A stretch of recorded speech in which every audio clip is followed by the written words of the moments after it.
but don't make it a goal for yourself just because you saw someone online do it. Like, no offense, but that's kind of dumb.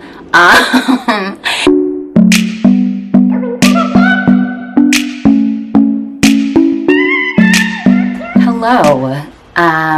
Welcome back, or welcome for the first time. I'm Jordan. Today, I thought that it would be a good topic to talk about planning and goal setting for 2021.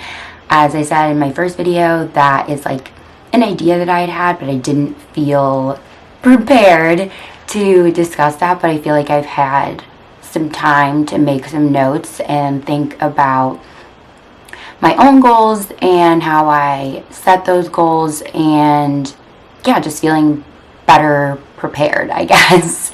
Yeah, I feel like 2021 might be a hard year for people to set goals though, because we're coming right out of 2020, and if you set any goals in 2020, there's a good chance that they probably were not met, just because of the state of the world and the pandemic and things that were honestly outside of our control, which is completely fine. So I feel like going into the new year, people might be hesitant to set new goals and feel like, like, what's the purpose? Because at least here, we're still in this situation. Like, there's still a lot of limitations on what we can do and where we can go and like what times we can be out and about and stuff. So, but I don't think that that's a good reason to not set goals. I just think when you set them, you have to adjust them for the time that we are in right now. Because I feel like if you don't set any goals, at least for me, if I don't set any goals, then the time will pass and I look up and I don't even realize what I have achieved in the year or the month or the semester, like when I was in school. So you don't realize like the magnitude of your accomplishments, I guess. And I feel like a lot of times people don't give themselves enough credit for the things that they've done. So I feel like goal setting and being able to look back on like the bars and the milestones that you set for yourself and seeing when you achieve them and how you achieve them is really important. So yeah, I feel like my first thing would be in setting your goals. Like I said, you just have to adjust them for the time that we're currently living in right now. So I guess when I say that, I mean, if your goal in 2021 was, I'm going to work out, I'm going to get back in the gym, I'm going to get really in shape, whatever that means to you, and you want that to be your goal for this year as well, it might be hard. I don't know if all the gyms are open or if they're open like at the same capacity or at the same hours or whatever, but like, that the general getting in shape goal, that's something you can still achieve outside of the gym. You just have to be more like flexible. So you could say, I'm going to make it a point to do online workouts, or I'm going to make it a point to try to run a few times a week or order some weights online or something like that. Like, you just have to adjust and be flexible, and like you can definitely still achieve your goals. So I feel like if the initial bar that you set, you can't reach it 100%, just take a look at the goal and say, okay, like, well, this part changed, but the end like accomplishment that I'm going for, it can still be achieved somehow, like, you know what I mean?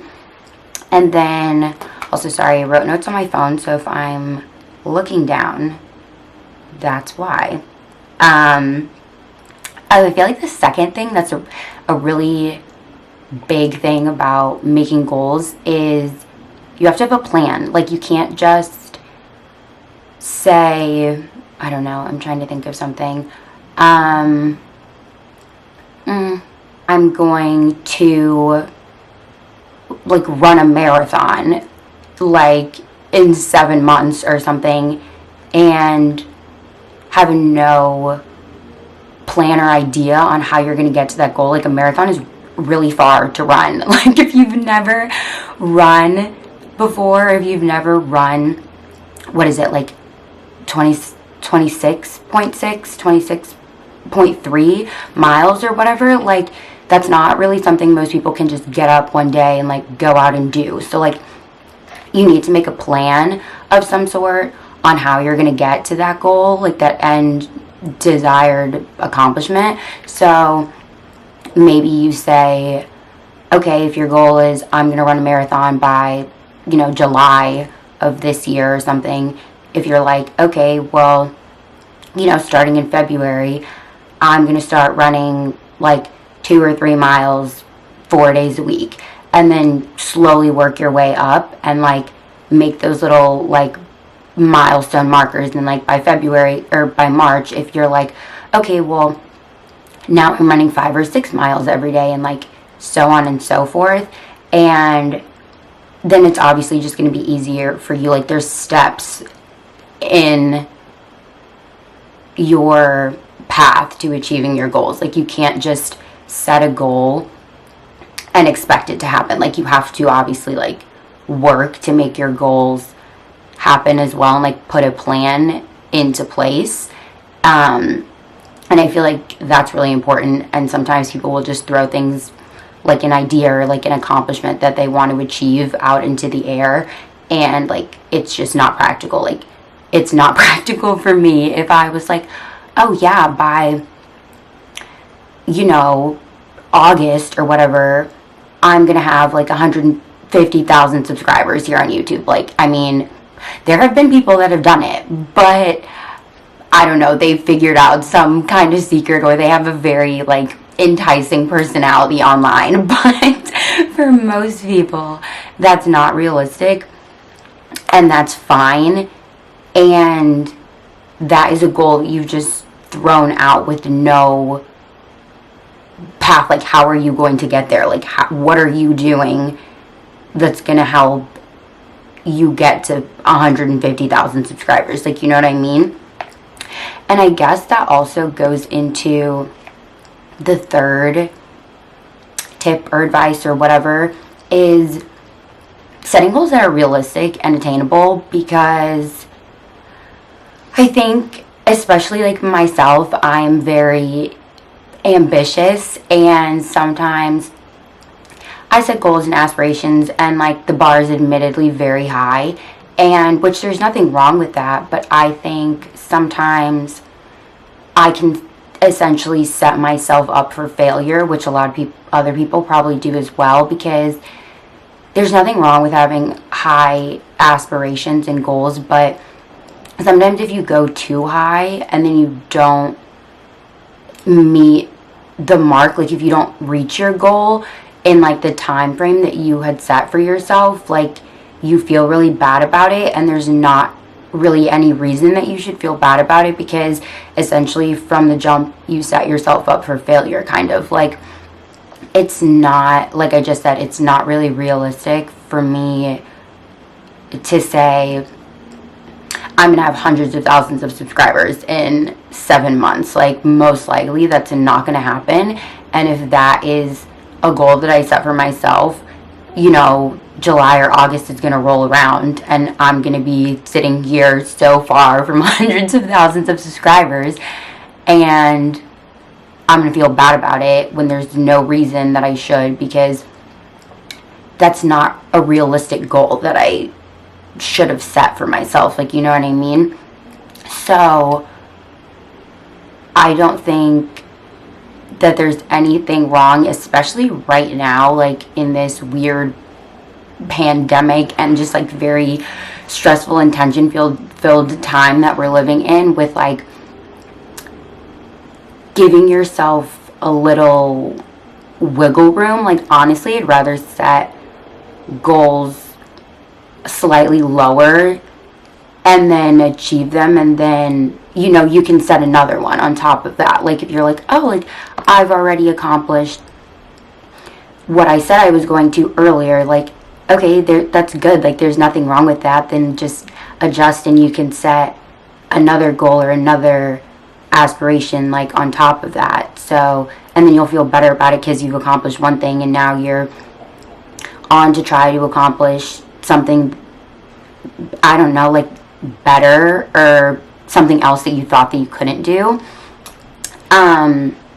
Another thing that I would say that is important to keep in mind when you are setting goals is like why you're setting the goals that you're setting. Like, I think it's very easy, especially right now in the time of such a heavy social media presence, that we can see other people have something and then decide that we want it just because somebody else has it, and then make that a goal when it's something that realistically we never even wanted before. And everyone online looks like they're living the ideal life, so that's not even a good benchmarker or like a good comparison point to make. But I think that's really important because it's very easy to get caught up in the things that you see people posting on Instagram, or the things that you see people talking about on YouTube and stuff like that. And I think it very heavily influences us, or can at least influence us, to, you know, see that someone who is our age, who, you know, is on YouTube or is an influencer, and they just, you know, bought their own car and it's this really nice Mercedes, and you don't even care about cars. Like, a Mercedes is something you've never wanted in your life, or even like a nice car. Like, your car is fine. You don't like cars. You don't even care about it. But then you see this person who is, you know, the same age as you, like, you know, 23, 21, whatever.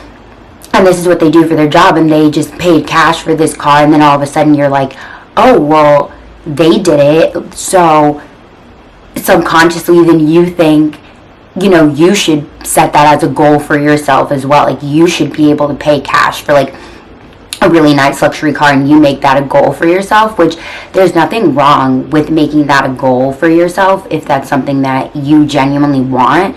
But don't make it a goal for yourself just because you saw someone online do it. Like, no offense, but that's kind of dumb. And it could be something that that person's been wanting for a really, really long time. Like, it's actually a goal that they had. So don't base your goals off of what other people's goals are, or what you see online other people doing. Because if it's not what you ever wanted, that's just kind of a silly reason to set your goals. And then you're not going to be really satisfied or happy whenever you're able to make that accomplishment, because it's something that you truly didn't ever want for yourself or care about for yourself in the first place. You know what I mean? The last thing would be, I would just say to be gentle with yourself, like just to be kind to yourself, because there's nothing wrong with setting a goal and you don't achieve it. Like, if you're actively working towards your goal and you don't meet it in like the timeline that you had set for yourself, that is not necessarily like a bad thing. It doesn't mean that you're a failure or anything like that. It just means, I mean, honestly, I don't know what it means, but like, sometimes things just take more time than you're expecting them to, and sometimes there are like roadblocks and other things that come up, and like, that's okay. Like, it doesn't mean you just throw the goal away completely because you didn't accomplish it by the time that you had wanted to. It just means like, okay, that's going to give me something to keep working towards in the next few months, like in the next year, or like whatever. Yeah, I just don't think, I think we're really hard on ourselves a lot of the times, and I don't think that that does us any favors. Like, you're not going to feel better about yourself by being like, oh my god, like, you know, I'm so dumb, or I don't know why I thought that this was practical. Like, I could never do something like this. I'm trying to think of an example, honestly. I don't know why, but the only examples I can think of are like college and school related. But like, if you're trying to go to grad school and, you know, you're studying for the GRE or the GMAT or like whatever, and you're like, okay, I'm gonna get a score of like a 330 the first time I take it or whatever.